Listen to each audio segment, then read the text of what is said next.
Hey guys, we are gonna do something a little bit different. So, starting this year, we're gonna try and post the video footage from all of our podcasts. So you're gonna see something a little bit different on the YouTube channel that you won't hear when you're on the road. But just it's a little bit of a change. So if you're used to listening to us on Apple Podcasts or Spotify or any of the other places that you might listen to us, nothing changes for you. The audio is the same, but the video footage now from our calls on YouTube will now include footage. We used to go to YouTube and you just get the audio footage anyway. We're going to change the way we do that. We've just had folks kind of asking for the video feed. Um, the other thing, um, this episode with Dr. Janice Rudkowski, we actually recorded in June, and then I don't know what happened. So Janice, if you're listening to this, I apologize. We every now and then we put out, last year in 2025, we put out, I think 65, podcast episodes, somewhere between 52 and 65 podcast episodes we put out a year, plus footage, and somewhere in there Janice got lost. Now, having said that, we are starting a new semester, for students that are in school, and for those of you who are not students but students retail. Janice is a delight to listen to. So, Janice, I'm sorry it took so long. For everybody else, I am super pumped. I love Janice and what she's doing, and you'll hear it. She's part of uh, the educational part of what I am, of what I do now, and why I do what I do. Okay. Enjoy the podcast. I'll see you soon. Come on. This thing, we wanted to say thank you. We've had a very busy year, and we've had a lot of just amazing brands and partners and retailers on the show. And what we really wanted to do was give a special thank you to Field Agent Canada, Yeah, and Jeff and his crew. Jeff Doucette and his group, because they have been, so supportive this year. They've sponsored the podcast, which has allowed us to do so many more things than we would normally do. He's really helped us do a lot of cool things. Like Yeah, really and truly. Like I mean, it's a big shout out and thanks to Jeff and yeah, his amazing crew. And actually, more than anything is that it's just the stuff they do yeah. um, for a lot of the industry and reasonable. Like I mean, honestly, like I just think what they do is pretty freaking slick. If you've listened to any of these episodes, you'd know that Field Agent headlines, before we start, and what they do, we think for retail and for brands and Small retailers, or big. small or big, we think that they have changed the game. They continue Yeah, to change the game, and they've made the shelf accessible to everyone. yeah, Knowledge about the shelf, yeah. performance on shelf, accessible to everyone, and so we think it's a nice synergy to go from a company, to be able to partner with a company that is doing some serious good for the industry, and also be able to help us bring content to you guys on the channel. Yeah. We appreciate that Yeah. so very I don't much. think he knows how much we actually appreciate it. So I just Yeah, want to make sure we do. yeah, Yeah, definitely shout out yeah. to Jeff and his crew. Seriously. If you haven't looked at them, you should. Fieldagentcanada.com. Hey, welcome to This Commerce Life, an unscripted podcast that focuses on the stories behind small and independent Canadian retail and Canadian CPG. What we try and do is deliver or pull out the story of our guests and give them to you. The good, the bad, the ugly of retail and CPG in Canada. We're filling a need because we think that retail is hard on the best of days, but it's also a wonderful, wonderful place to grow up and make your living. We also think that the industry, nor the people that inadvertently find themselves in the industry, really understand the industry at all. They don't really understand what goes on behind the scenes. So listen to us, Phil and Kenny. We'll unravel it for you. we'll give you the story. We'll give you the story behind the story.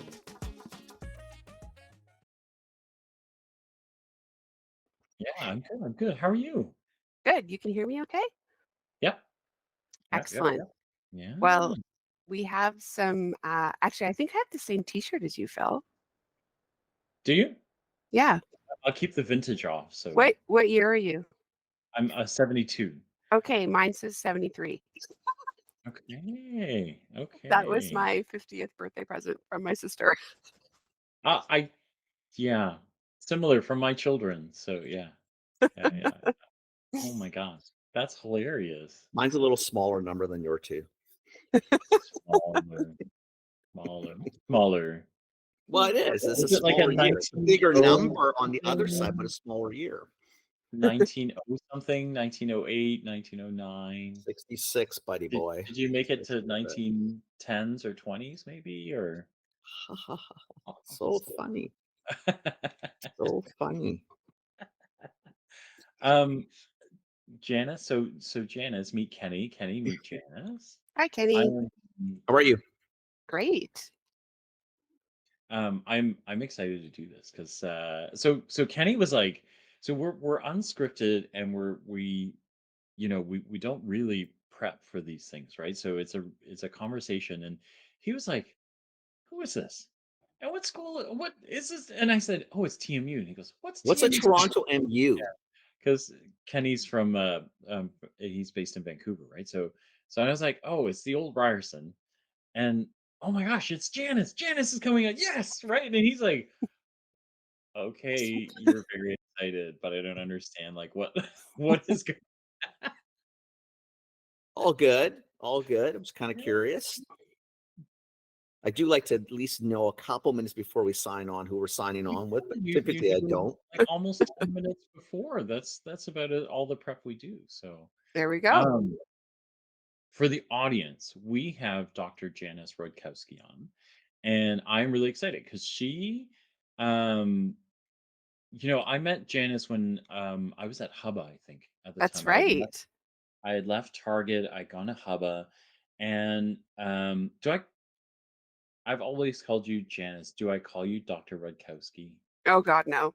Anybody? Okay, so I met Janice, and Janice was teaching retail, and I got the chance before I ever really started teaching for real. I got the chance to teach in Janice's classes, and we were teaching merchandising. I think we were talking about SKU assortments, how buyers think. Um, and you had like TMU had the Ryerson or TMU had this really neat retail program, right? That That's right.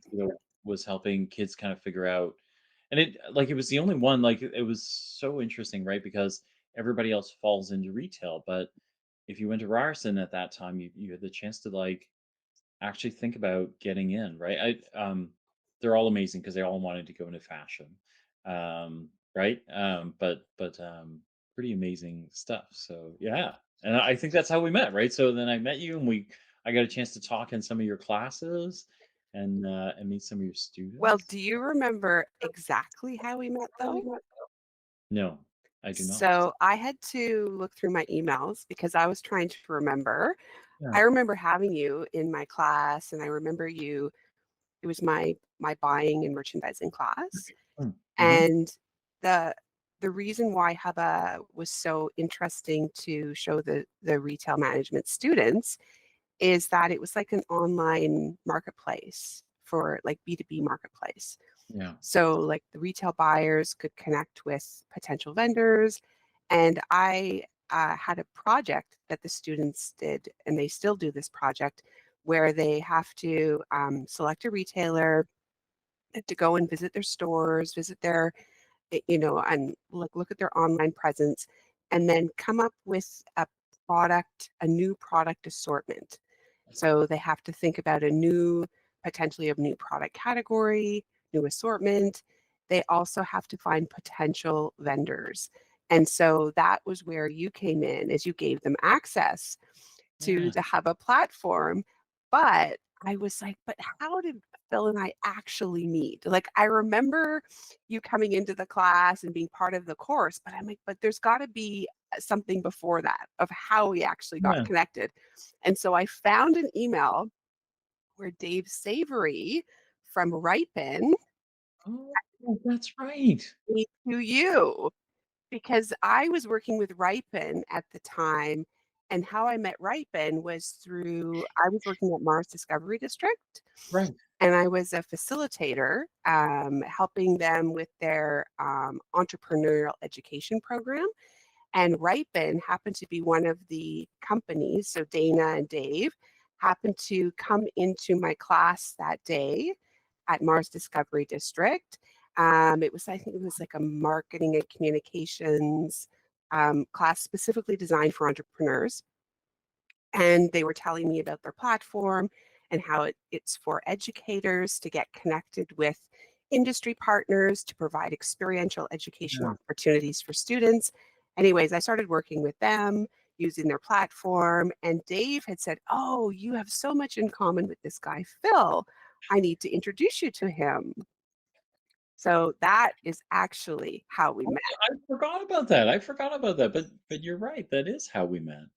And it was so fun. Your classes were so fun. They were so fun. Yeah, you know what? Speaking of experiential education, I think that's and when I look back at, my career in retail and CPG and that sort of thing, Yeah. I always want to try to bring that into the classroom. I always want to try to connect industry, as closely as possible to the educational part of it. To me, that is what really equips students to be able to like present themselves, have conversations, even have that sort of industry speak. When they get the opportunity to meet and interview, and then launch their careers. So yeah, it's always very hands on. It's always connected with industry, doing practical kinds of projects that are going to give them like immediately like they've got skill building opportunities to be relevant and valuable in whatever aspect of the retail ecosystem they're interested in. Because when Bill, when you were joining our class, I would say the majority of the students were interested in fashion, and there's no question we still have a lot of students that are interested in pursuing careers in fashion and buying, and we have great industry partners like Sephora and Lululemon who are, constantly hiring our students, but and to work in the head office environments. But our students do such diverse things. As we know, retail is so diverse, and there's, not only the CPG side of it, there's the retailer head office side of it, retail operations side of it, but then there's Yeah. all the third party Yeah. companies like, Haba is was part of the retail Yeah. ecosystem. And so a lot of those really important third party service providers that really provide those like valuable elements for retailers and CPG, our students are involved in that too. I love it. Do you I love actually it. teach retail? She does. I don't know anybody who teaches. I mean, outside of people like us who are No, but been she retail actually forever, teaches students, like right? an Not actual entrepreneurs who have university already would gotten teach in me trouble. retail. Yeah, Yeah. well, I'm part of so I'm a faculty member at the School of Retail Management at Toronto Metropolitan University, which is part of the business school, Ted Rogers School of Management. And we're really the only degree that teaches retail, undergraduate degree that teaches retail from day one.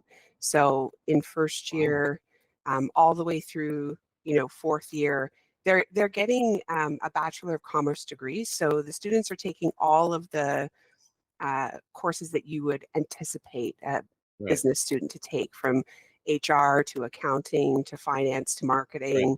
Um, but they're also getting retail specific courses. So, for example, I teach a merchandise planning and buying course that all second year students have to take. We have a supply chain and logistics course that all third year students have to take. We have a retail consumer insights course that all students have to take, and those are complemented with their like fundamental business courses. That's awesome. That's Yeah, awesome. yeah, it's a very, specialized program, but I mean, it supports an industry that is massive. Well, I tell you the truth. I mean, otherwise, I mean, it's a million years ago, but where there was eight, you could get 8 degrees, 8 sub-degrees within the UBC. Marketing, it was organizational behavior time, it wasn't human resources. We had transportation, it wasn't, logistics. Computer science was the first year it was offered as a minor. I think one person went through it the year that I graduated. That was the first person who got that. But there was never, I mean, the retail talk they did was literally skimming, and quite frankly, because I had already been in retail, was useless. And as long more you got into retail, like because I've never been out of it, it didn't get any better. Like they really didn't prepare people for what the world of retail is really Retail. I like. mean, Kenny and I, we do a lot of consulting, and the truth is people fall into it, right? And that's how we behave. That's how we teach. Is you fell into it. Let's show you how to May do as it well understand it for now. real.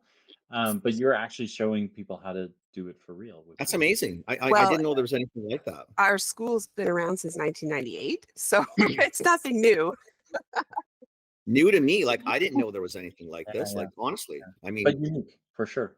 Yeah, for sure. I love it. wow, that's cool. Janice, do you want to go backwards a little? Like, what's your maybe share a bit about your background and where you come from, how you wound up here. So, and before you start that, what I do want to say is, so I've gone on, I got the taste of teaching from you and your students. I went on, like, so now I teach digital marketing at Centennial.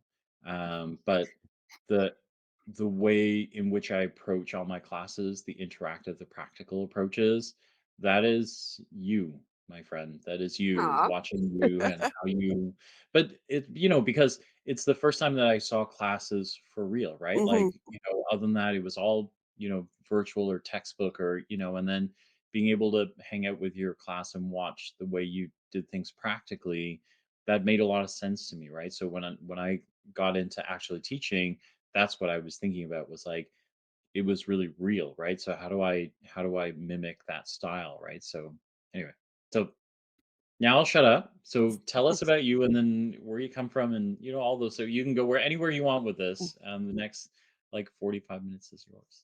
Well, I think, retail has been the common thread throughout, like, all of my, professional goals. And when I think back to my jobs in high school, I worked in retail. I always worked in, fashion retail Mhm. in high school, and that actually was what drove me to want to study fashion retail as an undergrad. And so I grew up in Alberta. I had no idea where I was going to find a degree in fashion retail, but I did find one, and it was Ryerson at the time. At the time, it was called Ryerson Polytechnic University when Mhm. I joined, back in the early 90s. And it was the only degree in Canada in fashion with a specialization in retail, which meant that I could learn how to be a retail buyer, which is what I really wanted to do. And by the time I left Ryerson and graduated, it was Ryerson uh, Polytechnic University. So it started as Polytechnic Institute. When Yeah. I graduated, it was Polytechnic University, and then a few years later, they dropped the Polytechnic and it became Ryerson University. And then in 2022, as part of efforts towards truth and reconciliation, uh, Ryerson was renamed Toronto Metropolitan University, and now we refer to it as TMU. So I graduated with a degree in fashion retail, and I started working in wholesale fashion. So I got a job with Guess in their regional office in Toronto, which served all of Ontario. So I was dealing with all different types of retailers from the Bay to over the rainbow in Toronto. Um, Joel Carmen, Oh my gosh. who's still Yes. running over the Yeah. rainbow with his I think it's his kids now that are also running it with him. Um, and selling Guess jeans to these retailers, and it really gave me this understanding of that relationship between like the vendor and the retailer. And while I worked at Guess, they said, "Hey, like you're doing a pretty good job as helping us with like it was a very entry level job, helping them with their showroom, unpacking samples, helping buyers, um, uh, into the showroom and that sort of thing."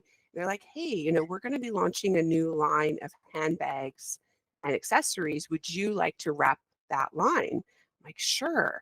So I took the handbag line. It was leather jackets, it was belts, and they're like, "We don't have any accounts. Go ahead and open up accounts." So I shoved all the samples into the trunk of my car and started driving across Ontario, knocking on every like handbag and leather store, shoe store I could find.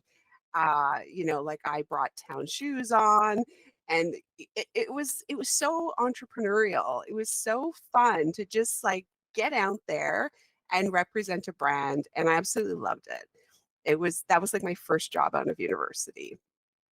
And like Wow. what a taste of how retail works and how it operates. But I definitely wanted more. I wanted more strategy. I wanted more like I really wanted to understand the behind the scenes of building the brand. And that's what led me to decide to go and do an MBA. So I did an MBA at York University, specializing in marketing, and I had not really understood how consumer packaged goods worked because I had been really enmeshed in fashion, but I was craving like the strategy and the planning, and that's when I learned about the whole world of CPG. Was through Alan Middleton at York University. He's like total marketing guru. um, and I thought, oh, wouldn't it be cool to like work at P&G or something like that? And so my goal between first and second year was to get like a paid internship at one of the CPG Yeah. companies. Yeah. P&G was my first choice. I went through a lot of interviews with them. I never got the job. I was very disappointed because I think it was 5 rounds of interviews. Plus, they like took me out for dinner and all of these things. I thought for sure I'm getting the job, This is and the then I didn't. place. Yes. But then I didn't get the job. Oh, no. But I did get the job at Unilever, and that summer they said, "Hey, we'd love for you to join the brand management team as an assistant brand manager on Pond's, but we want to launch a new line of Pond's products for teenagers." And so that whole summer, I worked on launching a product line of face care called Pond's Clear Solutions. And that summer, that 4 months, it was like start to finish product development, product packaging design, advertising, creative, um, the full product launch within So 4 Andrew. months. Yeah. It was like a crash course in brand management. Really, really amazing. I learned so much, and by the time I finished that internship, they said, "Hey, you know what? We'd love for you to come back when you graduate. So here's an offer. Here's a signed offer. We want to kind of lock you in." And That's so, amazing. yeah, and so the second year of my MBA, Yeah. I could just kind of relax and enjoy the real, like the learning experience, knowing that I would be going back to Unilever Yeah. once I graduated. And when I graduated, I was like, okay, what brand am I going to be working on? And they said, well, it's going to be very much, needs of the business.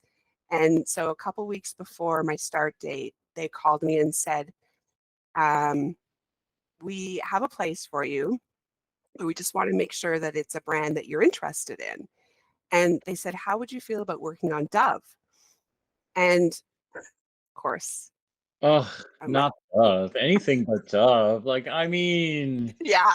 what A rinky little dink bit brand bigger. is this? Like, ugh, you know? Yeah, they're like, would you be okay working on Dove? I'm like, yeah, I'll be okay working on Dove. Oh my god. Oh, although, like when you were there, Dove was big, and then that was right around.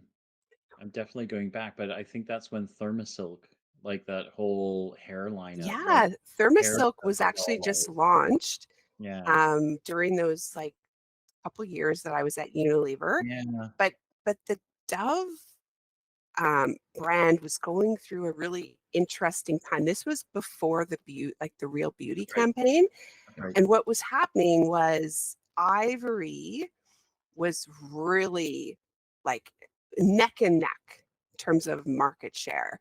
Yeah. And we were really concerned about the ivory market share.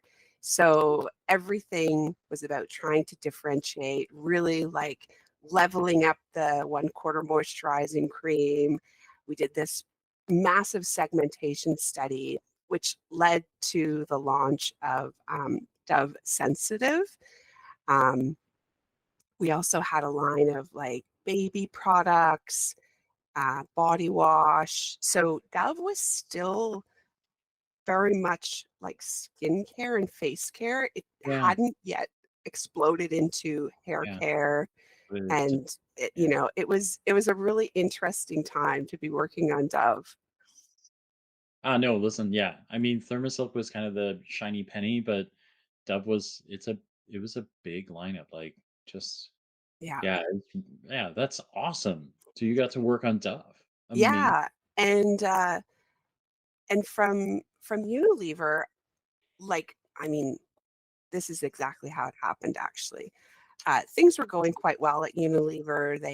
There was like a career path sort of lined up for me. They were very good at doing things like that. But, one day I wasn't having a very good day. And I was just kind of thinking, like, oh, I don't know. I'd like to kind of fast track a little bit. Their plan for me is a little bit longer. And as it so happened, I got a call from a headhunter. And Jane Richards, I don't know if you ever came across Jane Yeah, Richards, but she was yeah, always calling yeah, people. Like she's yeah, just a real go-getter. yeah. And she happened to catch me on a bad day. And she's like, "Hey, what would you think about working at Mattel and managing Barbie?" I'm like, "Wow, it sounds really fun." Yeah, yeah. And I was like, She's like, it would be a promotion, you'd have more responsibility, you'd have an opportunity to work in the licensing business, which could, kind of branch out your skill portfolio. I'm like, well, I'll go for an interview and, see how it goes. And after the interview, I was completely sold that, yes, this is going to really be an interesting move for me. And it was so ironic because when I went to go do my MBA, I was like, there's no way anyone at like a Unilever or a P&G would hire someone with a fashion degree. I thought that's why I need an MBA in marketing, is to get my foot in the door into marketing jobs.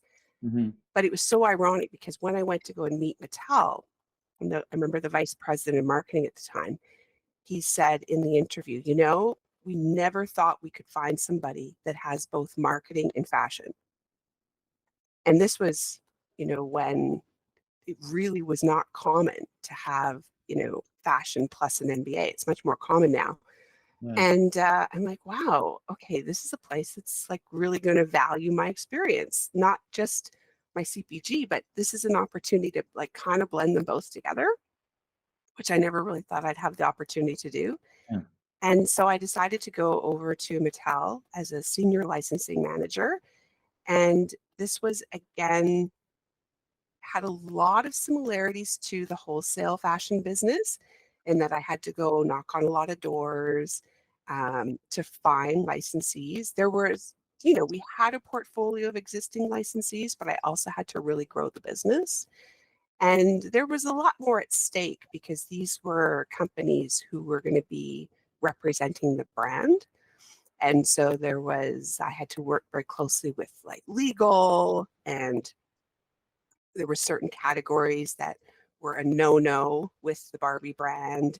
Mhm. So it was like a lot of like brand guideline enforcement almost, Yep. but a lot of collaboration with very diverse companies, from companies that make shoes to bicycles to um, home decor, stationery.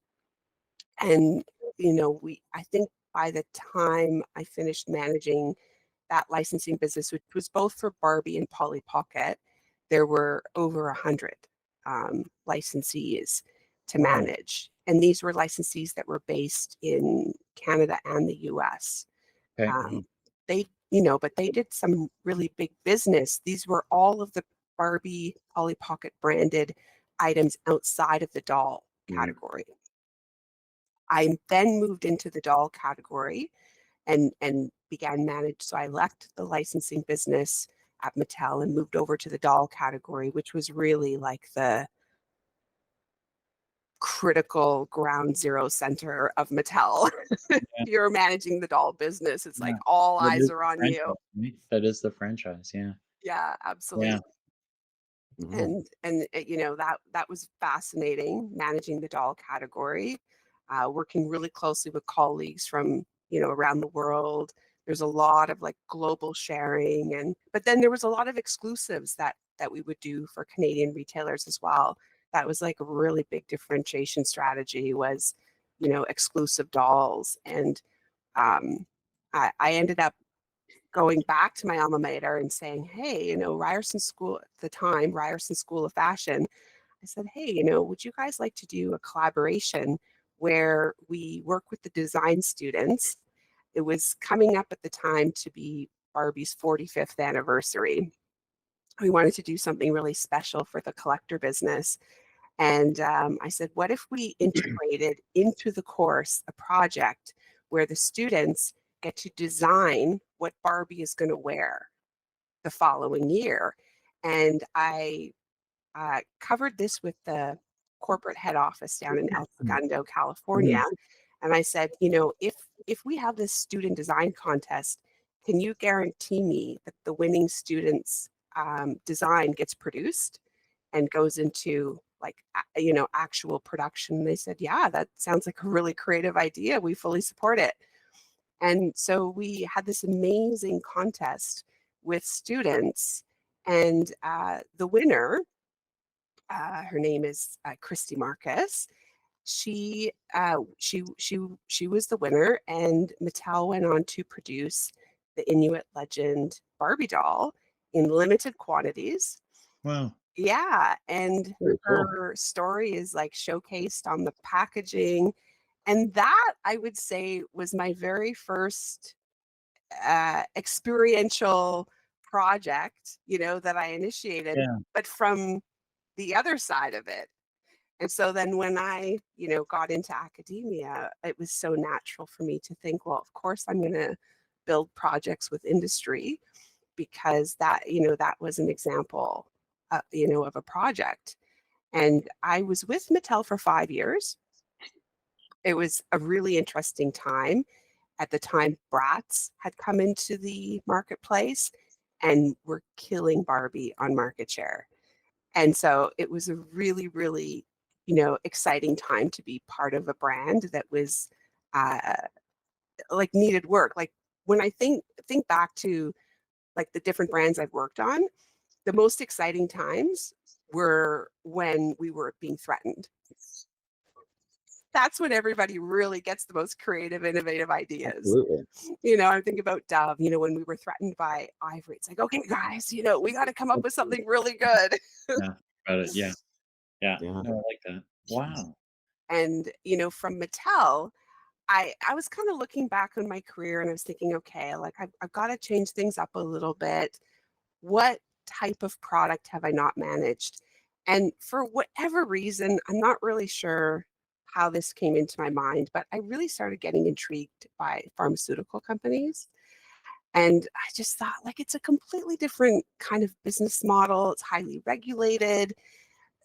for me to develop my brand management skills, would that be an opportunity to work in like a highly regulated market just to kind of expand my experience? And so I, again, got called by a headhunter and they said, oh, we've got this interesting opportunity at Bayer to manage the Flintstones multivitamins. We want to leverage your toy experience. And I thought, yeah, this is interesting, from toys to drugs, but that but it was an interesting experience going to it's a conservative, very highly regulated, but always using those like fundamental marketing skills, really heavy on market research.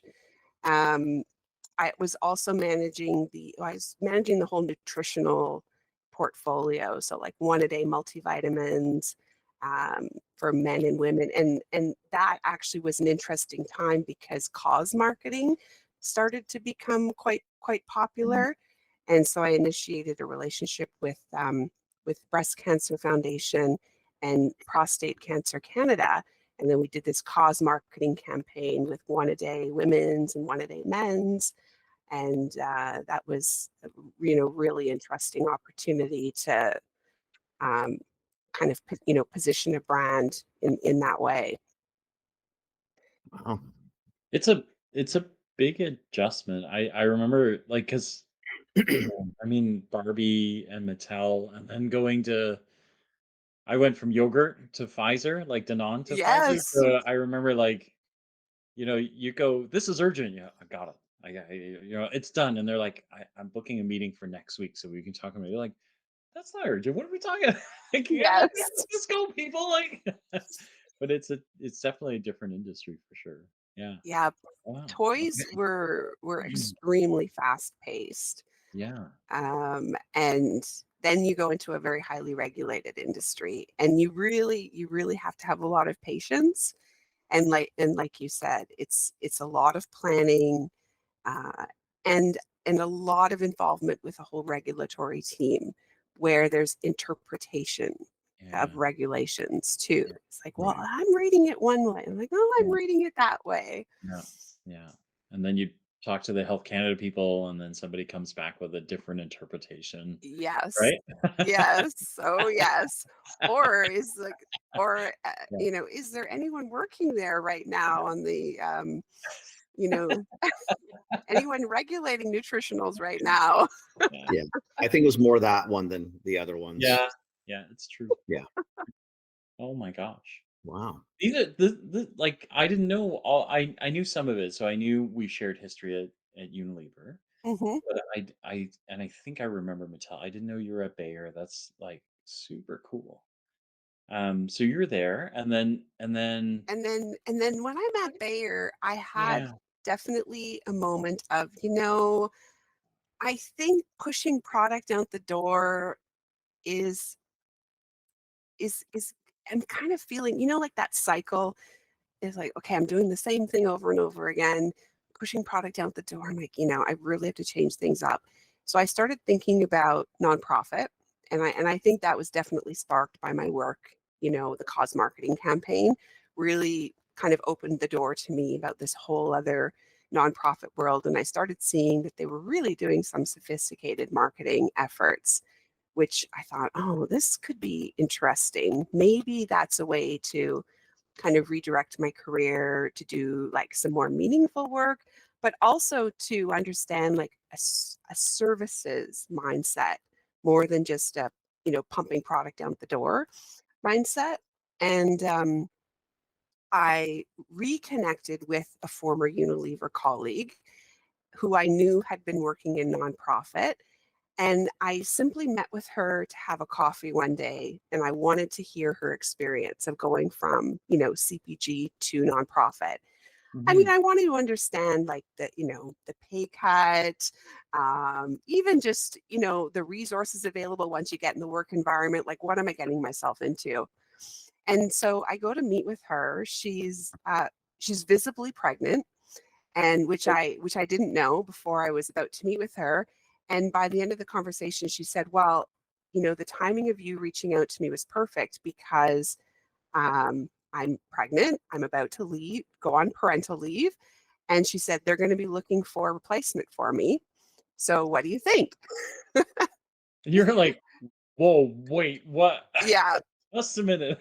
I'm like, I thought we were just meeting for a coffee so Yeah, I could, pick your brain. And she's like, yeah, well, your timing couldn't have been more perfect. yeah. And it was a company called Career Edge organization.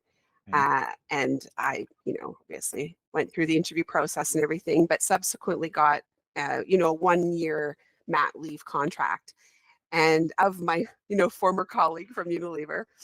And it was a really interesting company to apply, my marketing skills at, because they had basically 4 different brands to manage. So they had their corporate brand, which was Career Edge Organization. Then they had 3 um, paid internship brands. So one brand was just called Career Edge, and it was a paid internship program for new grads. Then they had Ability Edge, which was a paid internship program for people with disabilities. And then there was a program called Career Edge, which was a paid internship program for internationally qualified professionals. And all of basically the services were Career Edge provided full kind of like recruitment, placement, payroll. And we were working with big companies like RBC, Loblaw, Bell Canada, Rogers. They were hiring these paid interns, giving them a chance, like giving them a foot in the door, but they didn't have to manage any of the payroll. So they didn't have to do that burdensome work, of bringing someone on board and all that administrative work only to, for a 4-month contract, 6-month contract, 12-month contract. But we had really high success rates. So I was building this like nonprofit brand, which a lot of times had to do with showcasing the interns themselves and their amazing stories, whether it was facing barriers because they didn't have work experience or facing barriers because they didn't have Canadian work experience. It was, and then of course I'm working with corporate Canada at the same time as customers.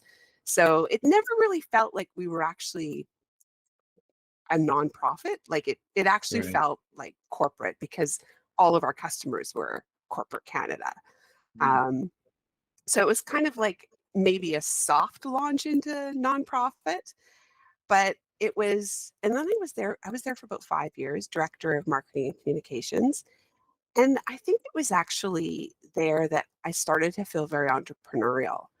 And so I ended up getting packaged out of Career Edge. They were making some, structural changes, and it was kind of perfect timing because this was when I was starting to think about running my own consulting business.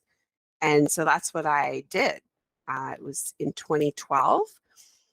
But at the same time, I got a call from TMU. Over the years, I had kept in touch with my professors. I had also expressed my interest in 1-day teaching, maybe a course here or there. I just kind of like put the bug in the air. And I got a call in 2012. Like it was perfect timing because I had just wrapped up everything with Career Edge. I was just launching my consulting business. And they said, we have an emergency leave. The course is already like in play. It's like 3 or 4 weeks. The course has started, but the professor has to take an emergency leave. Would you like to step in and teach this course? And I'm like, yes, I will definitely do that. So I was completely just, thrown in midway into this advanced buying course. But the instructor, was very generous. She gave me all of her materials. I was able to attend one class with her. It was going to be her last class with her students before she had to take an emergency leave. And I'm like, all right, here I am. I'm teaching. And that really gave me the taste. That gave me the taste of teaching. And I thought, okay, how am I started running my consulting business. It was, I had some really great accounts. I was having a lot of fun. I also then at that time started working at Mars Discovery District as a, education facilitator. developing curriculum for entrepreneurs. And it was like 2014 where I thought, okay, I need to take more formal steps to figure out how to get a full-time gig at university. Yeah. And ultimately that would require going back to school. So I went back to school in 2014 part-time. I did a master's in business management research. And then I subsequently did a doctorate in business administration, which then allowed me to segue into like a tenure track position at the university.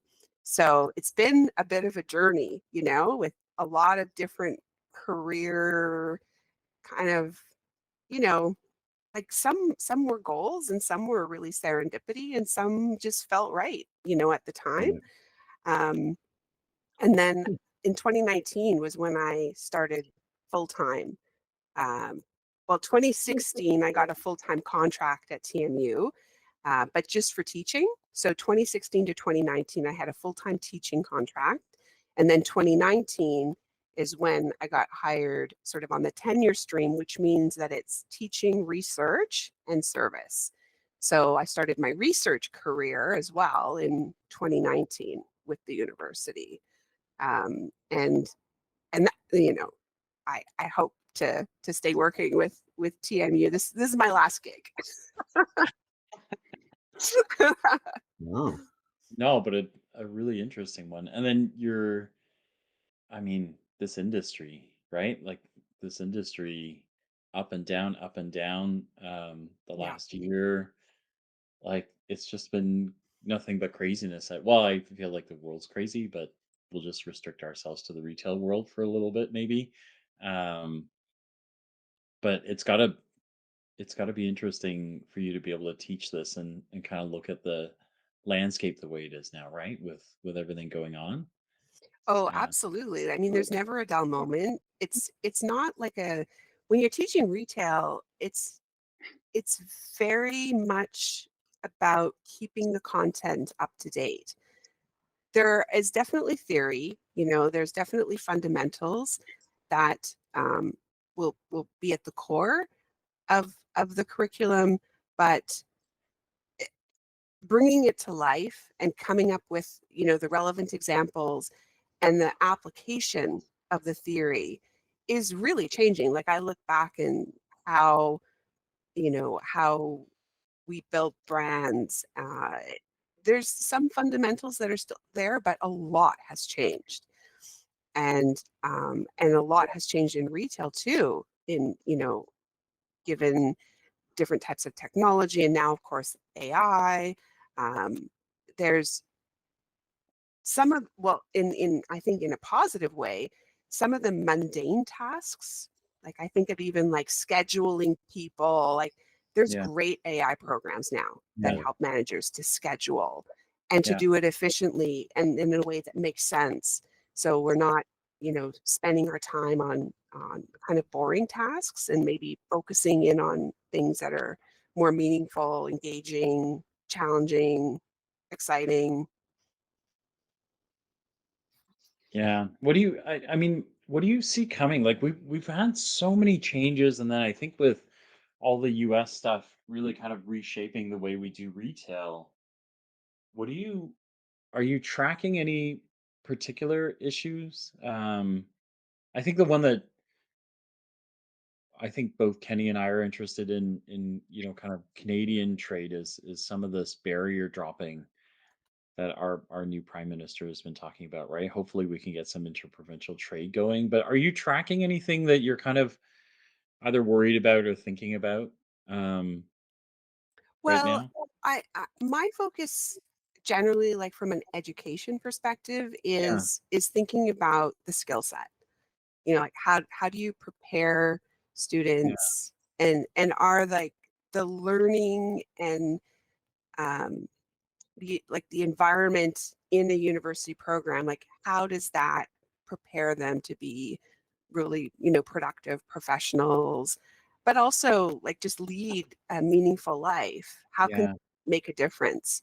yeah, um, I'm really interested from a research perspective. I'm really interested in the circular economy. And I think there's some really interesting examples in retail around repair and sharing and take back programs. And some of those programs are not necessarily circular because the take back is okay. Here's your store credit, and Yeah, now you right. have to go shopping again. So we're not really solving a lot of problems there. It might just be perhaps encouraging consumption, but I think there's also um, a wide range of size of companies that are doing interesting work. I think top of mind for when students come into the program, inevitably top of mind are like the big retailers. But there's I'm so fascinated by the independently owned um, smaller to medium sized retailers that really, you know, really dominate the overall landscape in Canada. If you look at from like an employment perspective, it's the SMEs actually Yeah, like that are really dominating the yeah, landscape, except in Yeah. top of mind, yeah. it's the bigger retailers. So we have an opportunity, I think, to understand the full landscape, and that has always been my goal in like when I'm teaching. And it's not just to focus on fashion, like I have a great project where I work with Circle K. They're a really, really great partner, and the convenience channel is fascinating. I've got, field agent like Jeff Doucette and I worked at Yeah, Unilever at the same time. So he, yeah, comes into my classroom yeah. and We're a huge fan of Field Agent. We love Jeff. yeah, yeah. Yeah, And he's been very generous over the years in supporting my students. I developed a category management course, so he's very involved in that. And Nielsen is very involved in my course too. I yeah, teach my students how to read Nielsen reports, analyze data. They're working on velocity and doing all sorts of market share calculations, and it it's fascinating for employers to hear in an interview that there's a undergrad student who knows how to analyze Nielsen data. For sure. Um, that's a real differentiator. Janice, there are people that we grew up with that still don't know how to read Nielsen data, Yeah. Nielsen comes right? in, Like, they do a full like 3-hour workshop with my students. They're so amazing. And they're so excited about getting undergrads learning these skills, not just happenstance learning about them once they end up in their careers. yeah, And uh, yeah, so some of the retail sectors that maybe aren't sort of talked about as much, like even in the news, like convenience, those I think are really important things to showcase to students. So yes, the trends and the changes are important. Those are kind of like the day-to-day updates that I will update my course yeah, with. But to me, I want to make sure that a variety of retailers are showcased. I want to make sure all sectors are showcased, and also the non-retail organizations that contribute to the retail ecosystem. Right. yeah. We love those spaces. Like I think it's funny. I was golfing with the Canadian Health Food Association on Wednesday, and I brought one of the students that was in our digital engagement program with us. He comes from Ecuador, works CPG in Ecuador. Kimberly Clark, J&J, and they came here with a mindset of like, I got to get back to a tier one. And I had said to him, like, retail here, CPG, if you want to go that route, the it's so diverse, right? But they almost can't figure it out. But we rolled up to the golf tourney, and he looked at me, and I went, yeah. So they all look like our people, but when you start talking to them, and then like, they had hold set up with brands that were trying to showcase their product. And when we came out of there, there wasn't a single tier one CPG company there, but I could tell, right? He was just like, oh my God, like the world, they've been looking at, maybe 25, 30 companies, and you realize like there are hundreds, if not thousands, of these companies that are doing amazing things that you could Yeah. be a part of, right? Like, Yeah, uh, absolutely. I love that. We love that. Like, it's And I think, like a stereotype of a small business used to be like, they're just, they're just kind of like, um, they don't have sophisticated tools to manage. They don't gather data. Small yeah, businesses are gathering data. mhm, They have the tools now. They're looking for, ways to be more competitive. And not every small business is just going after growth, growth, growth. Like there's there's so many different goals and so many different ways to thrive, as a business.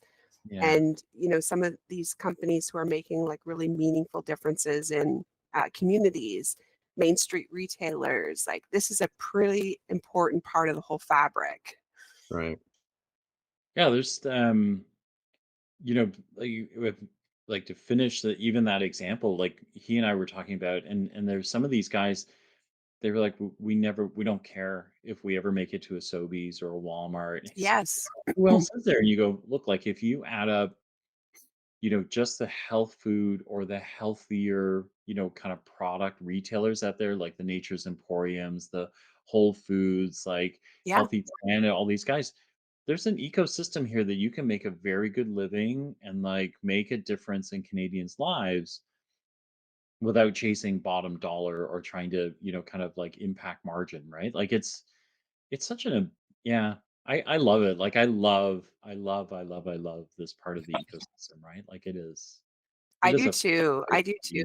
Yeah, It's There's so yeah, many more opportunities for niche marketing yeah, where, you don't have to have even national coverage. yeah, yeah, You just have to decide what kind of life you're trying to create for yourself Right. and yeah, what scale is manageable for you. So, for example, like when you mentioned, Phil, like some companies say no to like a yeah, Sobeys yeah, or maybe just not even pursuing it. correct. Yeah, That comes with other challenges.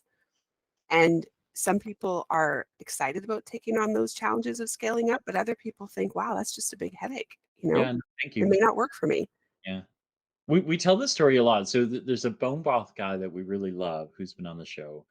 He isn't a CPG guy. He bought a company that he thought was financially viable. And he showed up at one of our accelerators and he said to us, I don't understand. So when I look at my margin and what I can make, if I stay in my region and do what I do, I make a lot of money. But everyone says I have to go coast to coast. But he said, when I do that and I add everything up, the profit margin doesn't get bigger, it My gets smaller. business grows, but my profits don't grow. Yeah. Yeah. So, and we said, yeah, you're right. All You right. shouldn't grow. He goes, but everybody. And we go, we know what everybody says, but you have to do what's right for you. If, he has young children, he wants to what is he running? A decathlon or something An really Iron Man or insane, something. His right? whole Like, thing was, one of those, like, I'm yeah, going to run 18,000 miles and swim I another could double 18. my workload, double my Yeah. top line to remain at the Yeah. same bottom line. He goes, Yeah. "Why would I do that?" And we looked at him and said, "I don't know. I don't know. Why would you do that?" We don't know. Up to So it you. doesn't And if you matter, don't right? want to Like, do, listen, I get it. I can appreciate why you wouldn't want to do that. If you're not going to make any more yeah. and you're going to work harder to make, in essence, less, Yeah. if that's not appealing, then don't do it. Lifestyle, right? Like It's Yeah. your game, right? yeah, but That's you can be that's an one amazing. thing I really noticed with talking to undergrads too. And to me, it's very refreshing to hear this like shift in thinking about goals. It's not always just make money, money, money. It's like, yes, Yeah. making money is nice, Yeah, but how do you fit other things in there? For sure. And I think that's also like it's been too sort of normalized that companies are only successful if they're growing. But if you grew 10% last year and then the next year you were flat, like that's maintaining 10% growth, which Yeah, is that's not phenomenal. nothing wrong with that. And yeah, but the reporting is like, oh, but they're flat Right. this year. What's going on? What's the problem? And yeah, it's like, no, no, no, that actually needs to be repositioned as a huge accomplishment.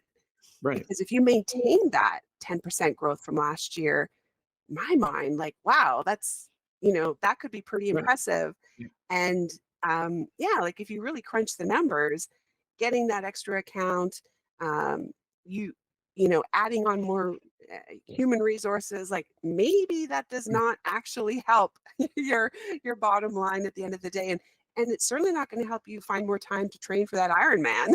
Yeah, it's Oh, true. It exactly. really isn't. Yeah, Exactly. it's a really cool. I like it. I like it a lot. It's been on our side, like covering these guys, the small mediums. It's been really fun. Like it's just I think I will admit that what we see in our country worries us, right? Because we've consistently, particularly on the grocery side, right? You've Yeah, seen, the um, consolidation. But yeah, there's six and guys, right? yeah, That run you know, 80, and 85% and then of the the business, indies right? that It's tough. consistently, like the indies that sell, good for them. They make lots of money. They've done the work and they're getting their profit out of it. But for the consumer, it feels like we've got to figure out how to get our government to protect the small mediums a little bit more. Agreed. I think that they should have more readily access to investment funds, Yeah. loans. We have all sorts of amazing opportunities for very large companies to expand their footprint, and oftentimes getting hugely subsidized. And but yeah, I think we want to see a more balanced landscape. Um, that yeah, the consolidation at the end of the day does not provide consumers with a lot of choice. No, doesn't Yeah. provide much of anything. Provides a lot of boring stuff, to be very frank. Yeah, Why do you innovate? What do you care? I mean, you're driving shareholder growth, you're driving a different world, right? Innovation comes from trying to do things different. Big doesn't necessarily want different. It doesn't. What, who Big cares, can't right? necessarily do different, Well, right? they Like can't. Well, yeah, plus, by the time they get it, it's it's difficult, the right? different is Yeah. gone because they've made it the same because Yeah. that's what sort of works. Yeah. Where the innovation typically comes from the small and mediums, and then someone large will buy them, and hopefully they let it alone in terms of what it was. Like you can change the dynamics of the business, and you have to Right? structure it. All good in Yeah. the hood, but Yeah, there's a reason why, They've left Longos alone, so right now Longos is still very much its own chain, but, which is cool, right? But they didn't every Mhm. leave day is a cookies borrowed alone, and they day, killed right? it. So, Right? yeah. It's always the same. It's just trying to understand that there's, Yeah. the whole game is to make money. That's why business functions. It doesn't function for much else. That's good. That's what you're trying to do, but it doesn't mean you have to become this homogenized Yeah. blah that doesn't really like if you go to the top six, it's all the same stuff. I mean, what's different? Yeah. Lies? One guy carries a kilo and one guy carries 100 grams. So that's different. Wow. That's exciting.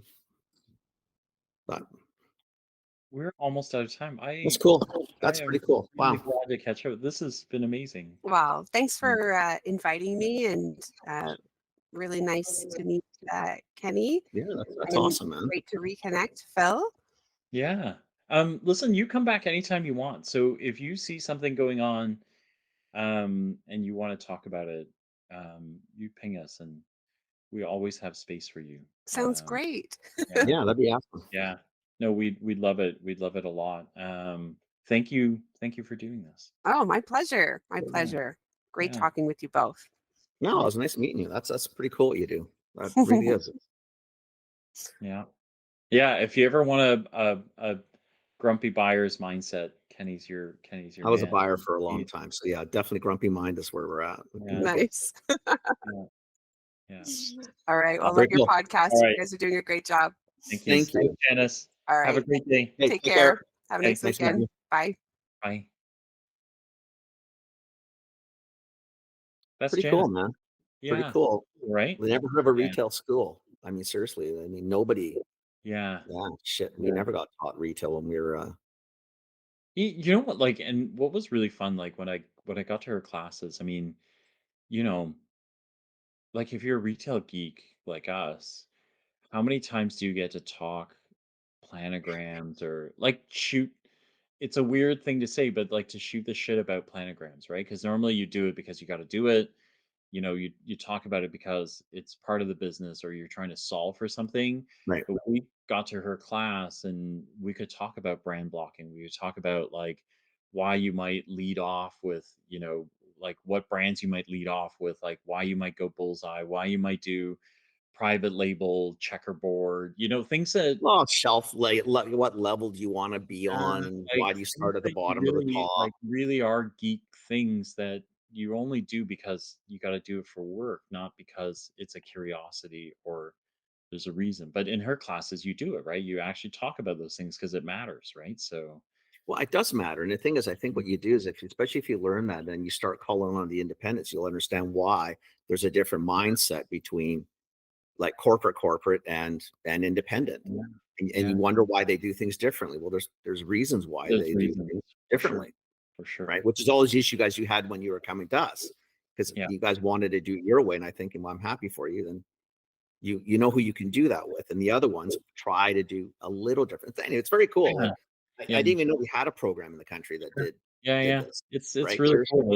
It's yeah, no, I it's liked fascinating. liked it. Plus, we love Awesome. the kids. So, Okay. Anyway, that's it. Thanks for listening. thanks for listening, people.